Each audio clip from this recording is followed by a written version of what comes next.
Instagram ഉപയോഗിച്ച് നിങ്ങളുടെ photos അടിപൊളിയാക്കി എടുക്കാൻ പറ്റും. അതായത് നമ്മുടെ ഫോട്ടോസൊക്കെ എഡിറ്റ് ചെയ്യാൻ നമുക്ക് ഇൻസ്റ്റാഗ്രാം യൂസ് ചെയ്ത് പറ്റും. അപ്പോൾ ഇൻസ്റ്റാഗ്രാമിൽ വന്നൊരു പുതിയ അപ്ഡേറ്റ് ആണ്. അപ്പോൾ സംഭവം എന്താണെന്ന് ഞാൻ ജസ്റ്റ് ഒന്ന് കാണിച്ചു തരാം. അപ്പോൾ അതിനായിട്ട് ഞാൻ ജസ്റ്റ് ഇൻസ്റ്റാഗ്രാം എടുക്കുക. ഇൻസ്റ്റാഗ്രാം എടുത്തതിന് ശേഷം നിങ്ങൾക്ക് ഒരു അക്കൗണ്ടിൽ, അതായത് നിങ്ങളുടെ ഫ്രണ്ട്സിനോ അല്ലെങ്കിൽ നിങ്ങളുടെ തന്നെ വേറെ അക്കൗണ്ടിലോ ജസ്റ്റ് ഇതേപോലെ ഫോട്ടോ ഒന്ന് അയച്ചു കൊടുക്കുക. ഞാൻ ജസ്റ്റ് ഇപ്പോൾ എൻ്റെ 2 ഫോട്ടോസ് അയച്ചു കൊടുത്തിട്ടുണ്ട്. അപ്പോൾ അതിന് ശേഷം ഞാൻ ജസ്റ്റ് എൻ്റെ ഒരു ഫോട്ടോ ക്ലിക്ക് ചെയ്യാണ്. അപ്പോൾ അതിന് മുകളിൽ എഡിറ്റ് വിത്ത് AI എന്നൊരു ഓപ്ഷൻ കാണാൻ പറ്റും. അപ്പോൾ അത് ജസ്റ്റ് ഒന്ന് എടുക്കുക.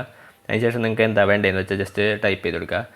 ഞാൻ ജസ്റ്റ് ഇപ്പോൾ ആഡ് റെഡ് ഹുഡി എന്ന് ജസ്റ്റ് ഒന്ന് ടൈപ്പ് ചെയ്ത് കൊടുക്കുകയാണ്. അപ്പോൾ നമ്മുടെ ടീഷർട്ട് മാറ്റിയിട്ട് റെഡ് കളർ ഹുഡി ആക്കിയിട്ട് വരും. അപ്പോൾ ഇത് പെട്ടെന്ന് ഭയങ്കര ഫാസ്റ്റായിട്ട് സംഭവം സെറ്റാവും. ഇത് കഴിഞ്ഞു, സംഭവം സെറ്റായി, നമ്മുടെ ഹുഡി ആഡ് ചെയ്ത് കഴിഞ്ഞു. അപ്പോൾ ഞാൻ ജസ്റ്റ് വേറെ എന്തെങ്കിലും സംഭവങ്ങൾ കാണിച്ചു തരാം. Change the background to a professional YouTube studio. അപ്പോൾ ഞാൻ ജസ്റ്റ് അങ്ങനെ കൊടുത്തിട്ടുണ്ട്. അപ്പോൾ നമ്മുടെ ബാക്ക്ഗ്രൗണ്ട് യൂട്യൂബ് സ്റ്റുഡിയോ പോലെ ആക്കി വരുമോ നമുക്ക് ജസ്റ്റ് നോക്കി നോക്കാം. എൻ്റെ പൊന്നെ അടിപൊളി സെറ്റപ്പാണ്. അപ്പോൾ ഇതാണ് എൻ്റെ ഫോട്ടോ എഡിറ്റിംഗ്. അപ്പോൾ എങ്ങനെ വേണമെങ്കിലും ജസ്റ്റ് ടൈപ്പ് ചെയ്ത് കൊടുത്ത് നമ്മുടെ ഫോട്ടോസ് അടിപൊളിയാക്കി തരും.